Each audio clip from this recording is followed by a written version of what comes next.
Hola, Raúl. Bueno, partides del Sènior A,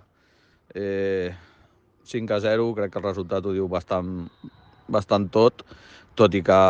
el Ràpid Santa Coloma ha jugat un partit molt bo, sabíem de les seves fortaleses i crec que ho hem sabut gestionar molt bé i bueno, crec que en gairebé totes les fases del partit hem sigut superiors amb ells. Sí que és veritat que jo crec que ens trobem amb 2 gols molt ràpids i això ens ajuda a poder-ho fer i hem treballat durant, crec que han sigut 30 minuts, jugant ells de 5, nosaltres defensant, tot i que han tingut alguna ocasió, crec que ho hem solucionat bastant bé. I bé, una altra victòria més a casa, molt important, i a seguir treballant, que